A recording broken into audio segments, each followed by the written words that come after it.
Alright, hi everybody, this is Till Death. Um, this will probably be the first video I'm going to put on YouTube, but I want to talk to you about something real quick. I got here a 2011 Dodge Journey. Alright. Now, I've looked at a bunch of videos trying to figure out what could possibly be wrong with this, and what ends up turning out is what's called the kickdown solenoid.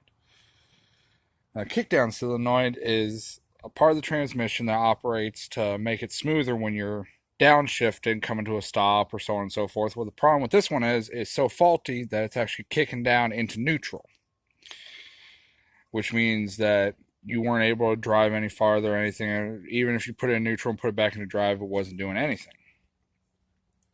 So, I'm going to post a small video of how you need to go about it to take it apart, get a new one, put it back in, yada yada yada. Now, fortunately, I've already gone ahead and done a lot of the work, but I just want to do a little recap to show you guys how to do it. On the top of the motor here will be a shroud. It's right here. This simply pops out. You got 4 studs, 1, 2, 3, and 4 that hold it on. Of course, you take that off and you have access to your air cleaner and your filter. You need to take that whole housing out. Okay. Then when you look down at the transmission, which I already have apart, you will see this shroud, which is just a fiber material. And then you'll see underneath that the actual pan itself and your dipstick where you put your transmission fluid in. After you take that all off, which it should be standard amount of bolts around the outside of it, after you get all that off, this is what you'll find. Okay, now this piece right here is actually your shift solenoid, or your kickdown solenoid. Connected to it is the valve body. You got, I think it's 23 screws all the way around. Right there. And after you take that, the whole housing will pop out. Just make sure you unhook this wire right here, which attaches to the actual housing that's still in the vehicle. Now this valve body, flip it over carefully. That's what's actually holding the kickdown solenoid in place. Of course, unhook from here and here your 2 sensors. And this whole thing, after you unscrew that, will slide right out. Get a new one, pop it back in. Make sure you tighten it up. There actually isn't no torque specifications for the screws and stuff. Just do it snug, maybe a quarter turn afterward, just to make sure it's not going anywhere. Reattach it, and then you're ready to put that back in the car.